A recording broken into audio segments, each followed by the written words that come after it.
hands.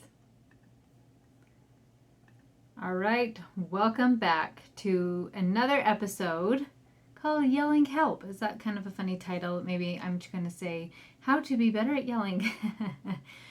Actually, I want to do the opposite way of how to help of not being a yeller. So a couple years ago, I created a group of a challenge of No Yell November. And I'm just really passionate about teaching mamas how to not yell at their kids. And I thought this would be fun. I love challenges. I love stuff like that. So I created this No Yell November challenge. It's on a Facebook group, all those fun things. So I just went through and would give you tips and ideas and ways to help to not yell anymore. So anyway, after I just did it for that month of November, and then COVID hit. And I was trying to think of a way that would be helpful to all the new homeschool parents or parents who were not used to being at home all the time. Or maybe you were still always homeschooling, but now you got rid of extracurricular activities or any of those things, and everybody's kids just came home. And a lot of emotions were heightened, and just being together nonstop, because even though I homeschool now with my kids, they still have extracurricular activities and they're playing with friends. And when it all hit, a lot of people, myself included, we quit everything. Well, everything quit, but like we didn't hang out with friends, we didn't see family, we didn't do any of that stuff for a while. So I just thought it would be helpful to resurrect the group and have it be just something where I was continually helping.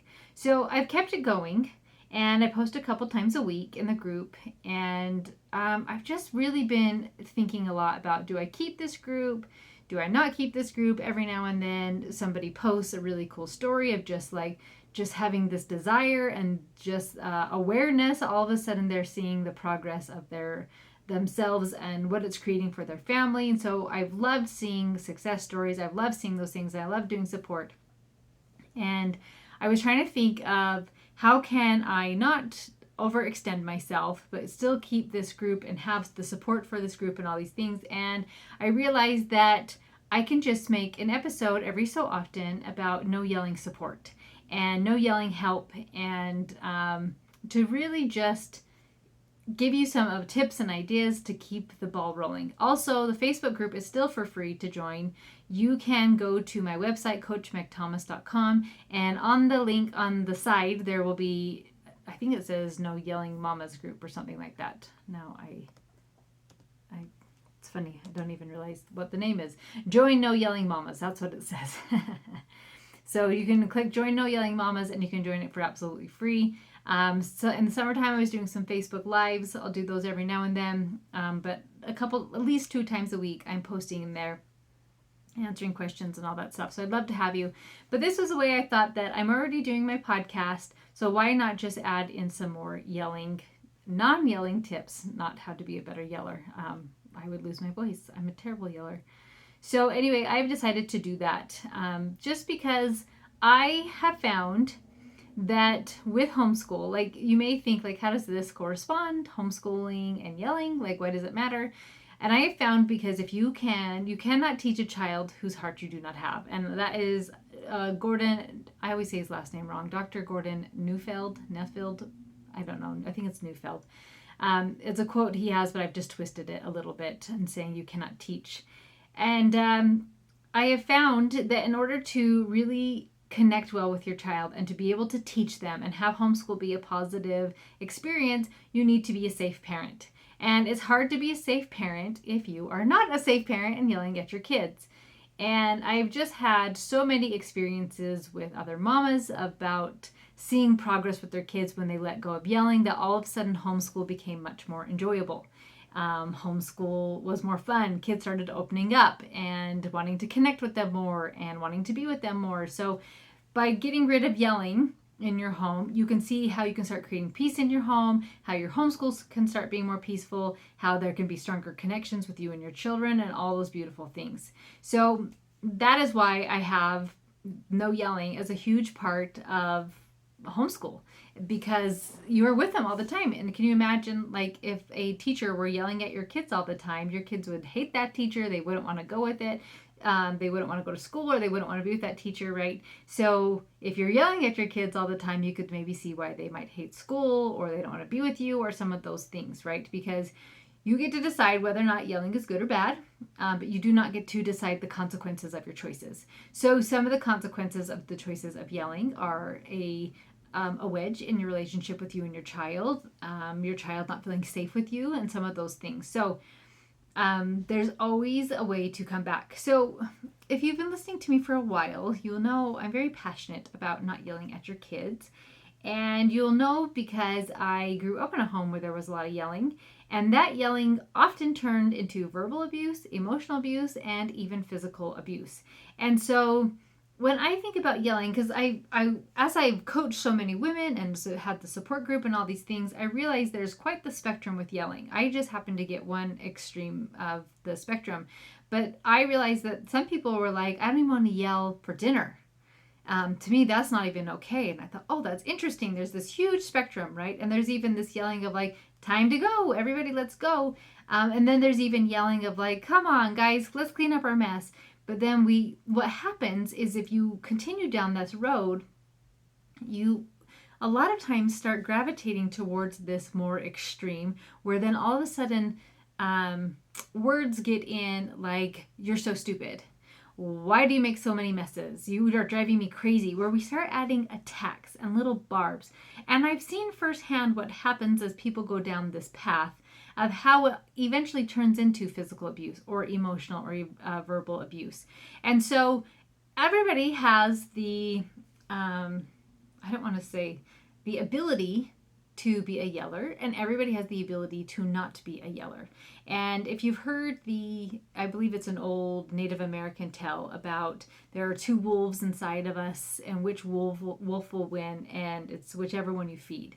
So if you want the wolf of being patient, to being calm, if you want that wolf to win, then that's the wolf you need to feed. If you want the wolf of being negative and grumpy and tearing people down with words, then by all means keep on yelling. But you will not like what you reap with what you've sown with that. And so just really getting a good perspective. Now, people often think that I'm super judgmental because I teach don't yell at your kids and all those things. I'm not. When I had children, I just thought for sure I was not going to yell at them and I was going to be this perfect, wonderful mother. And I wasn't. I totally saw how easy it was to yell at your kids. They spilled stuff. My little boys, they're 18 months apart, my first two boys. And so when they were little, they got into a lot of mischief because I was pregnant often, a lot. For the first 6 years I was pregnant. I was having a baby. And they would paint down the stairs, and they painted their heads. And oh my goodness, just so many crazy things, shaving. Oh, I can't even think of all of the wild things they did. But anyways, getting into ashes, getting into just destructive things just because they were curious little boys and I was pregnant and nursing and doing all these things. And I saw how quickly it was to yell at my kids. So I do not judge anybody for yelling at their kids. I actually have a complete understanding, and I know why you do, because it feels effective and it feels like it works. But you will not like the harvest that it reaps. And so I spent years of really overcoming this habit of mine. Yelling is just a habit, right? Just like any other habit. Yelling is just a habit, and you can break any habit, and you can train yourself to have a new habit. And I really love people doing that. So I never have judgment for people if they come to me and they're like, I yell at my kids. I'm like, okay, that's just information. Now, like, you get to decide what you think about that and how you feel about that and all those things. But I have no judgment for you. So I just want to always throw that out there because I just want to tell you that.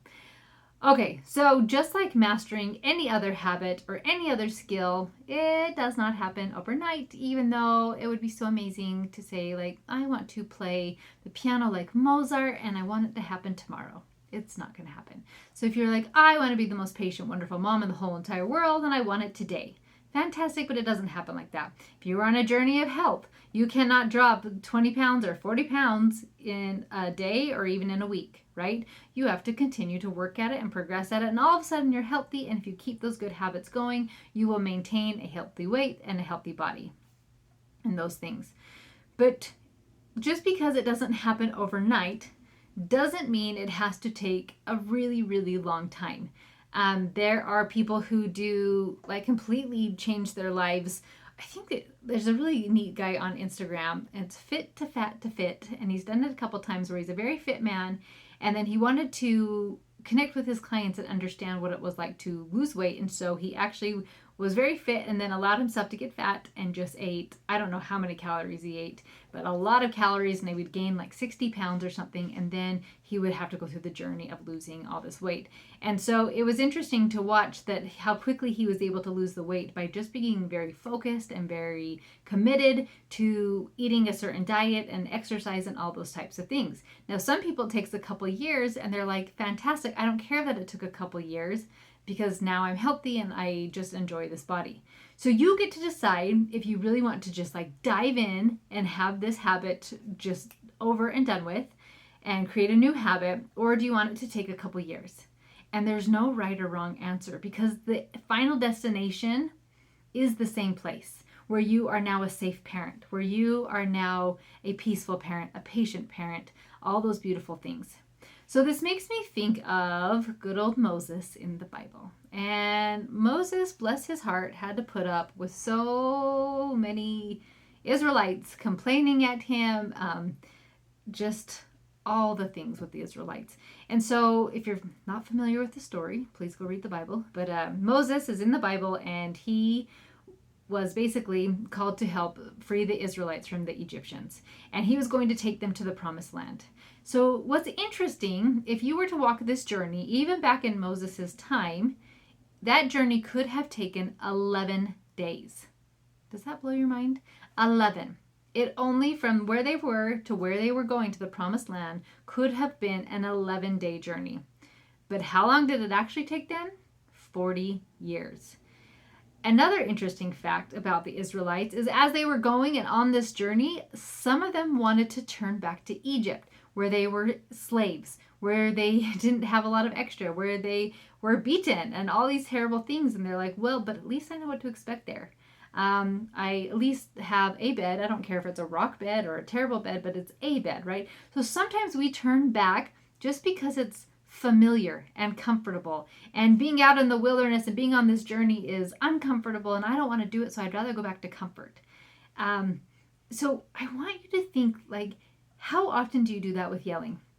How often do you go back to like yelling at your kids because at least I know it. At least I know it's going to give me instant results. At least I know what I'm going to get. But what if you could look forward at this promised land?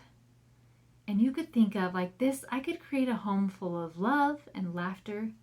I could have a home full of joy and understanding.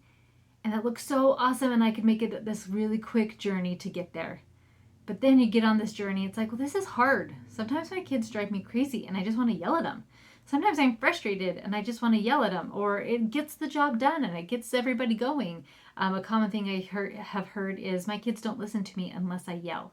So we go back to the slavery and the bondage, and in our own home, we go back to the discontent and the contention and just angry and grumpy. And then what usually happens when mamas yell is then they feel terrible that they yelled and their kids have cried and they're grumpy and they're not happy about things. And so it's like, yeah, but at least we know that. But you know what the promised land has, right? Like it can be peace and it can be joyful and all these things. And why do so many people turn back to what's comfortable, to what they know, right? It'd be so interesting to really just dive into that and saying, why do people do that? Why are you not willing to be uncomfortable for something better? I think a lot of it boils down to instant gratification.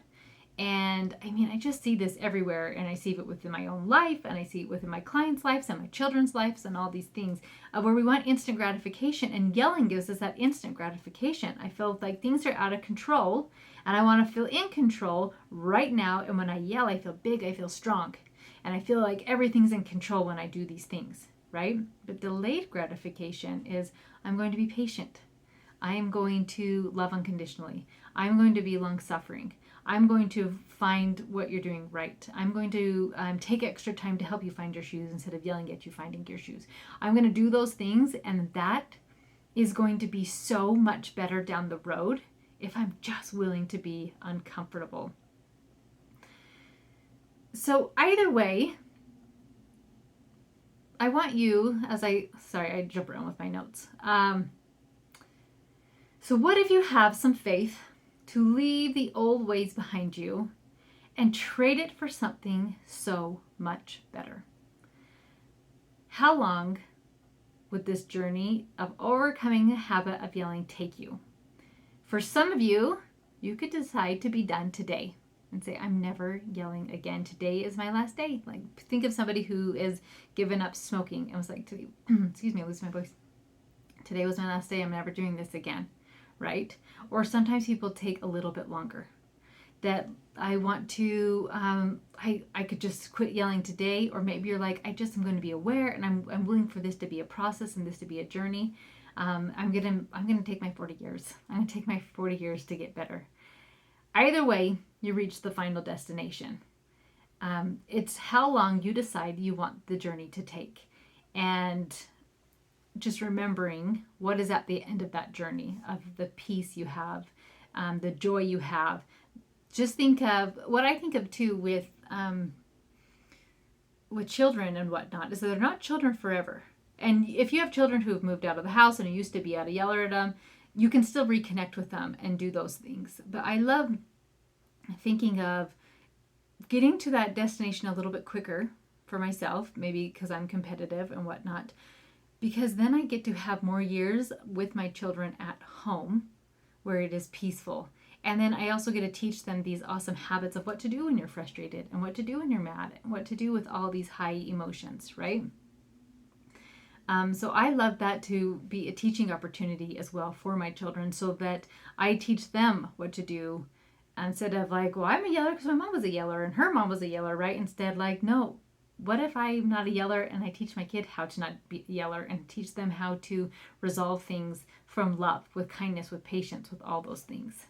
So coming up in the months along the way, I am going to continue to do episodes where we will dive in of just really breaking it down, really simple, of like, what's one simple thing you can do.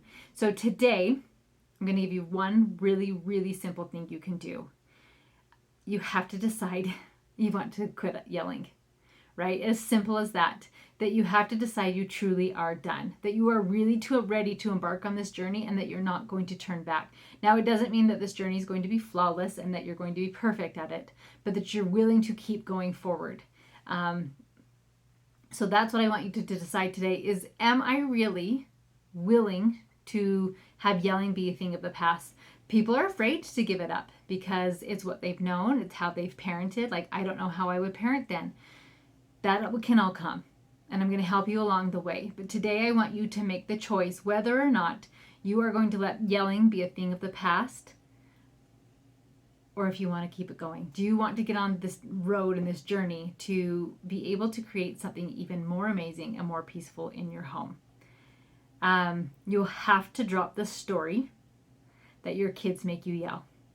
You will have to stop telling yourselves that I would just quit yelling if my kids would just do what I said. They wouldn't be so difficult, right? So if you're ready for this adventure and this journey to really dive in, I want you to come and join the free Facebook group where I will be continuing to post help and support for those on the journey. If you are looking to make the journey a little quicker, I invite you to join Mama's Members, where you'll have access to parenting videos and be able to speed up the process and weekly group coaching calls. But if you're like, girl, I'm in. I want this 11-day journey. And I invite you to join Mama's Members Plus, where you have all the video content, weekly group coaching calls, plus weekly private coaching calls that you have available to you. I have watched this change people's lives. I love when I get amazing letters about this has changed my family. We are connected. We are loving. I didn't know families could be so happy and so much fun. So if you are ready to really just kick this in the butt and becoming, like, getting to this destination of this peaceful, amazing home, I want to invite you to, whichever way you feel possible, whether it's a Facebook group, Mama's Members, or Mama's Member Plus, to come in and help join the revolution of creating peaceful homes. All right, amazing mamas, I will see you next week, and have a good one.